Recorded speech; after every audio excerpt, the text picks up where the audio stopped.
What I saw inside that room was the most horrifying thing I've ever witnessed in my life.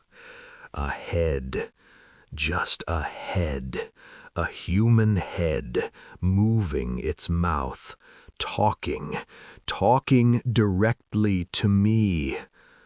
Tonight, you're about to hear 7 stories, 7 real, deeply disturbing accounts that are not for the faint of heart. These aren't campfire tales. These aren't cheap jump scares. These are graphic, unsettling, the kind of stories that crawl under your skin and stay there. So if there are kids around, if you're sensitive to dark material, if you don't want something haunting your thoughts at 3 a.m., this is your warning. There's no shame in clicking away. We'll see you in the next episode. But if you choose to stay, then we're in this together. Story by story, breath by breath, we'll walk through all 7 and try to make it out the other side. Some of these are bizarre. Some are deeply disturbing. Some will make you question what's real. And at least one of them will stick with you long after this video ends. You have 10 seconds to leave if you need something lighter. 10, 9, 8. Once we begin, there's no turning back. You're listening to Tales of the Night. 5, 4, 3, 2. What I'm about to tell you, I tried to forget. For years, I told myself it didn't happen the way I remember it. I told myself I was a kid, that I imagined it. But memory doesn't lie the way we wish it would. Some nights stay with you, and this one never left. I grew up near the airport in Managua, Nicaragua. Back then, it wasn't crowded, it wasn't loud, it wasn't dangerous in the way big cities are. It was just empty. Long dirt roads, small houses, the lake stretching out like a dark ocean, no streetlights in some areas, no noise except wind and insects. There weren't kids my age on my street, so I hung out with older boys.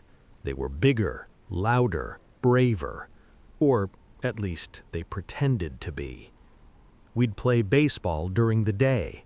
At night, we'd wander, miles sometimes, following the edge of the lake, cutting through abandoned properties, exploring houses no one had entered in years. Looking back, we were kids pretending we weren't scared of anything. Until that night. The heat was different. Heavy, the kind that makes the air feel thick in your lungs. We lost track of time. By the time I checked the sky, it was almost 10 p.m. That wasn't just late, it was dangerous.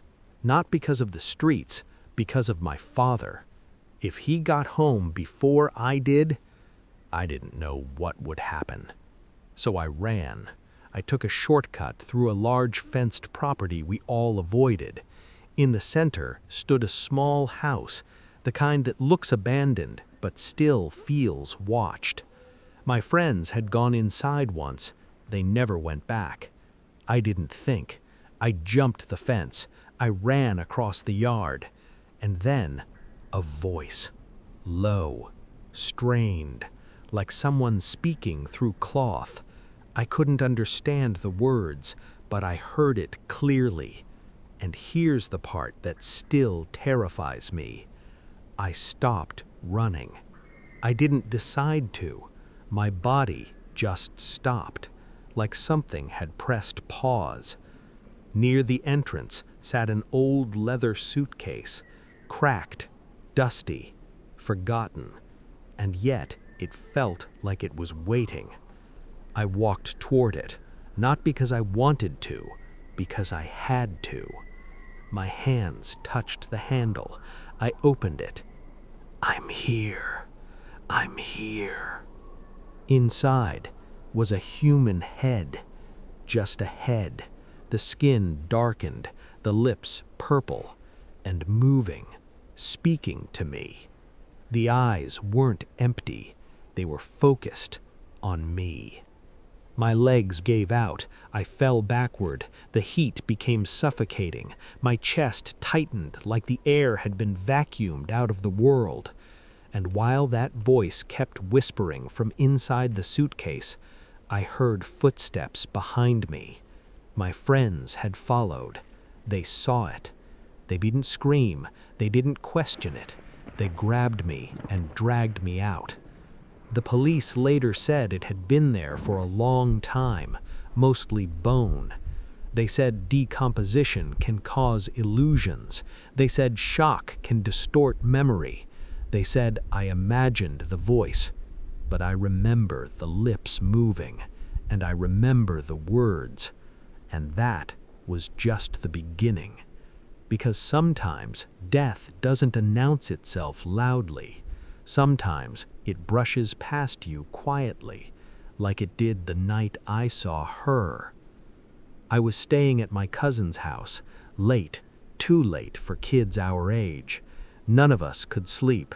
The air felt wrong again, heavy, like something pressing down on the house. Then came the knocking, slow, deliberate, from the back door, not the front. The backyard was enclosed by high walls. No one could just wander in, which meant someone was already inside. We stared at each other, trying to rationalize it. Maybe it echoed. Maybe it came from another house. Maybe we imagined it. I offered to check. I don't know why. Maybe fear pushes you forward sometimes instead of back. I stepped into the yard. The night was still. And then I saw her. At the side window, a woman dressed in black. But the dress didn't hang normally. It looked like strips of shadow unraveling from her head. She turned toward me. Her face, it wasn't fully there. Like a skull with pieces of skin clinging to it. Not rotting, not fresh, just wrong. I screamed. We ran inside. Neighbors came. They searched. Nothing. Hours later, we got the call. My grandparents had died the same night. They had sealed their house and turned on the gas. And I don't know how to explain this part without sounding insane, but when she looked at me, I didn't feel terror. I felt calm, like something had already decided. You'd think that would be enough for one lifetime. It wasn't, because sometimes it's not what you see, it's what you hear. The night my father died, the house felt hollow. Grief hadn't even fully arrived yet, just shock. At 3:30 a.m., the landline rang. No one calls landlines anymore. My mother answered. Silence, then breathing, slow, deep, like someone asleep. She hung up. It rang again, same breathing. We unplugged it. Minutes later, her cell phone rang. Unknown number. She answered. Breathing. The next morning, we realized the number belonged to my father, the same phone that was inside his jacket at the funeral home. And it rang one more time, right before the wake began. We didn't answer. Some part of us didn't want to know. And if you think these are just coincidences, let me ask you something. Have you ever seen someone in a place they don't belong? As a child, I used to see a man sitting on the sidewalk behind our house every night, same spot, same posture, under the streetlight. I thought he lived there. Years later, My mother told me the truth. He had been killed in that exact spot, run over, years before I was born. I saw him for years, and the scariest part, he never moved. He never looked at me. He just existed. Here's what I've learned. Not all horror screams. Not all ghosts chase. Not all death feels violent. Sometimes it's a whisper in a suitcase, a knock in the yard, breathing on the other end of the line, a presence sitting quietly where it died. If you made it this far, you understand something most people don't. The world isn't just what we see, and sometimes when you feel that sudden heaviness in a room, when the air changes, when your body freezes before your mind understands why, it might not be anxiety, it might not be imagination, it might be something that's been there longer than you, waiting. So maybe the real question isn't whether these things are real. Maybe the real question is this: why do they appear? Why in moments of transition, moments of death, moments of grief, moments when something is ending? Because if you pay attention, every story tonight shares one thing. Something was crossing over, and something else was watching. Maybe we're not meant to understand it. Maybe we're only meant to witness it. And maybe that's the part that unsettles us the most.